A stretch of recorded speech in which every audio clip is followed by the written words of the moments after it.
40 دن گزرنے کے وقت کہ پوری قبر کے مردے کھڑے ہو جاتے ہیں، کھڑے ہو کر کے پناہ مانگتے ہیں اللہ کی بارگاہ میں۔ اور حالات کیا ہوں گے، حالات کیا ہوں گے پتہ ہے؟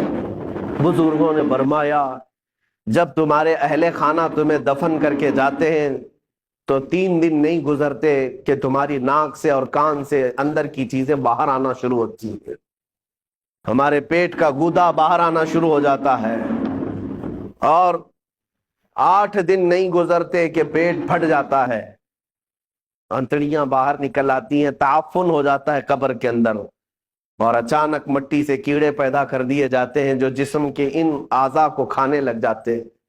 40 دن گزرنے کے وقت اس کے جسم کا گوشت تک کھینچ لیا جاتا ہے۔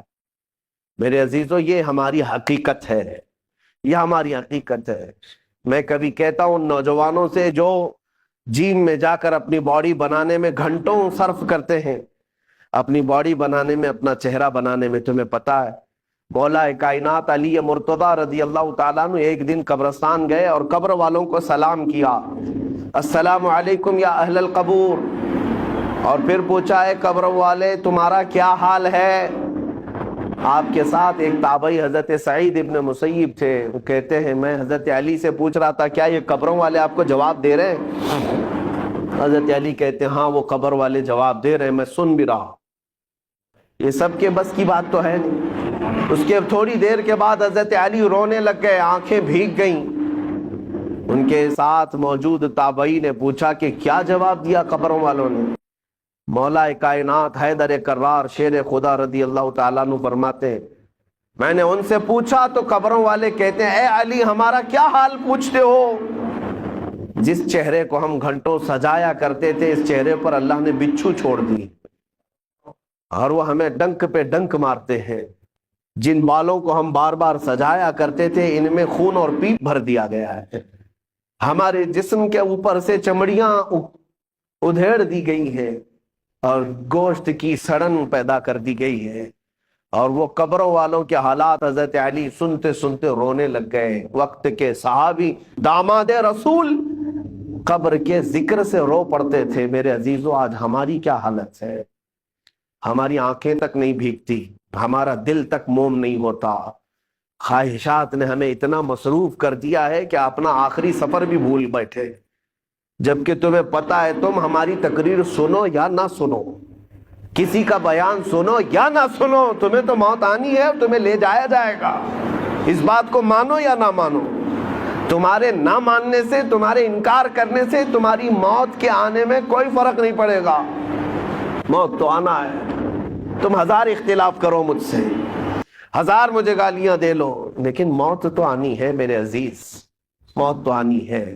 ہم نے بھاری بھرکم جسم بھی اٹھائے ہیں، بڑے پیسے والوں کو بھی اٹھایا ہے، لیکن دیکھ کر کے اس بات کا احساس ہوتا ہے کہ پورے کفن میں ایک جیب بھی نہیں رکھی جاتی، اور نہ ہی ہم اپنے عزیز مردے کو دفن کرتے ہیں تو 5 روپے 10 روپے 100 روپے 1000 روپے کی نوٹ تک نہیں رکھتے، اور رکھنا بھی نہیں چاہیے۔ لیکن مومنوں کا یہ عقیدہ ہے کہ ہم ایک سکہ بھی قبر میں اپنے باپ کو نہیں دیتے۔ کیوں؟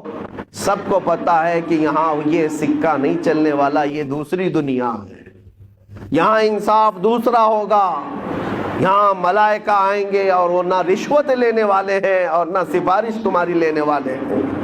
یفعلون ما یؤمرون، وہ اتنا ہی کریں گے جتنا ان کو حکم دیا جائے۔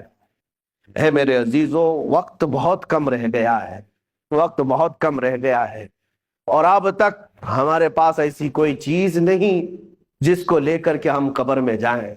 مجھے ایک واقعہ بار بار جھنجھوڑتا ہے۔ ممبئی کی سرزمین پر ہمارے ایک حاجی صاحب، بڑے پیسے والے، پرہیزگار آدمی بھی ہیں، لیکن اپنے بیٹے کو انہوں نے بچپن سے، اکلوتا بیٹا تھا، کانوینٹ میں پڑھایا، انگلش میں پڑھایا، اور بہت ٹاپ کی کالج یونیورسٹی میں پڑھا، یہاں تک کہ اسے لندن بھی پڑھنے کے لیے بھیجا تھا۔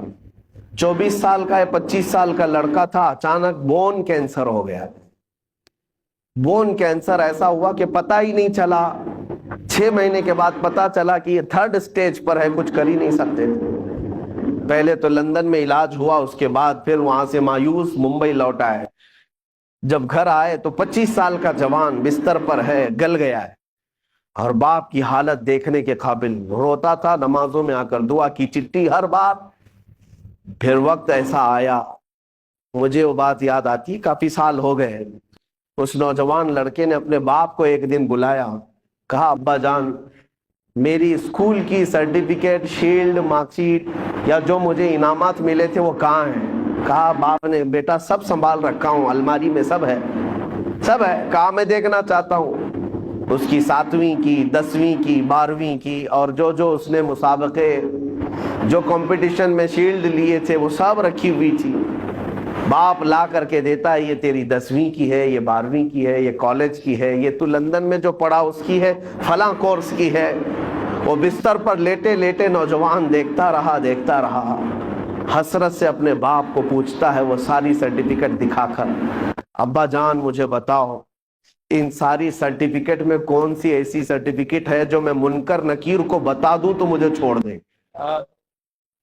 میں قبر میں جانے والا ہوں، میری زندگی بہت مختصر سی رہ گئی، بون کینسر، اب میں بچنے والا نہیں ہوں، لیکن بابا جان مجھے بتاؤ اس سرٹیفکیٹ میں کون سی بتاؤں منکر نکیر کو کہ وہ چھوڑ دیں گے مجھے؟ باپ کہتا ہے میرے پیروں تلے زمین کھسک گئی، میں نے آج تک یہ سوچا بھی نہیں تھا، میں نے اپنے بچے کو قرآن اور حدیث کی تعلیم تو نہیں دی تھی، مختصر قرآن تو پڑھایا تھا، لیکن کوئی سورہ بھی اسے یاد نہیں تھی، اس لیے کہ اسکول کالج ٹیوشن اور لندن اسی میں رہ گیا پیسے خرچہ کرتے کرتے۔ اور آج دنیا سے میرا بیٹا 24 سال کی عمر میں جا رہا ہے، اسے کوئی سورہ یاد نہیں ہے۔ اور اس لڑکے نے وہ میسج دیا تھا، بابا جان یہ میسج پہنچا دینا مولانا صاحب کو کہ اللہ نے اگر کسی کو بیٹا دیا ہے تو صرف دنیا میں ایسا اسے گھوڑا نہ بنائے، ایسا گھوڑا نہ بنائے ریسنگ کا گھوڑا کہ صرف دوڑتا رہ گیا، اسے خبر ہی نہیں ہے اس کی آخرت کا کیا ہونا ہے۔ کم سے کم ہر باپ اتنا تو اپنے بیٹے کو دے دے کہ وہ قبر میں میرے مصطفیٰ کو منہ دکھانے کے قابل تو ہو جائے۔ نبی پاک صلی اللہ تعالی علیہ وسلم قبر میں تشریف لائیں اور پوچھیں کہ میرے لیے کیا لایا ہے، تو تمہارا چہرہ کھل تو جائے کہ یا رسول اللہ میں آپ کا ہوں، آپ کے لیے دنیا چھوڑ آیا ہوں۔ لیکن ہماری اتنی حیثیت نہیں کہ جا کر کے کہہ دیں۔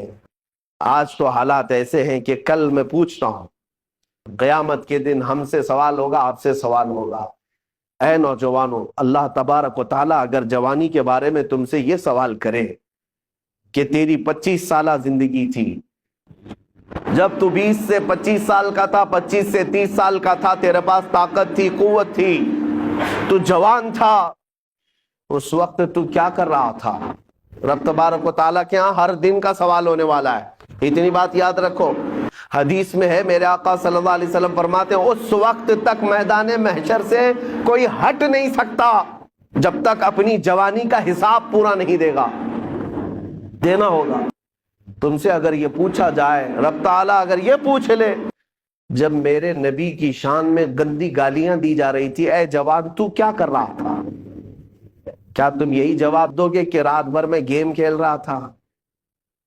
اے اللہ تیرے نبی کو جب گالیاں دی جا رہی تھی، توہین کی جا رہی تھی، تو میں تو کرکٹ کھیل رہا تھا، فٹ بال کھیل رہا تھا، جیم پہ جا رہا تھا، دعوتیں اڑا رہا تھا، برتھ ڈے منا رہا تھا، یہی جواب دو گے؟ ہمارے پاس ہے کیا چیز؟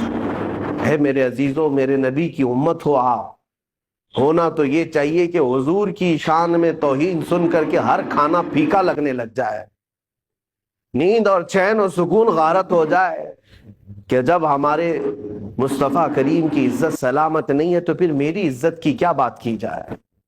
بہرحال آج احساس میں دلانے آپ کے سامنے کھڑا ہوں، اب فیصلہ آپ کے ہاتھ میں ہے۔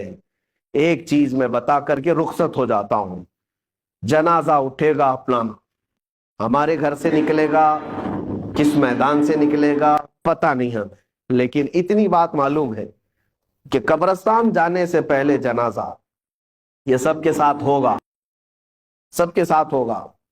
ابھی قبرستان پہنچا نہیں ہوتا کہ پوری قبر کے مردے کھڑے ہو جاتے ہیں۔ اگر کوئی غلط آدمی کا جنازہ آ رہا ہے، گنہگار کا آ رہا ہے، تو وہ کھڑے ہو جاتے ہیں اور کہتے ہیں اے رب ذوالجلال اسے ہمارا پڑوسی نہ، اسے اس قبرستان میں داخل ہونے نہ دے۔ اس لیے کہ آج وہ آئے گا, دفن ہوگا, اس پر تیرا عذاب ہوگا, جس کی وجہ سے ہم سب کا چین اڑ جائے گا. مردے کھڑے ہو کر کے پناہ مانگتے ہیں اللہ کی بارگاہ میں کہ ایسا منحوس شخص اس قبرستان میں نہ آنے پائے.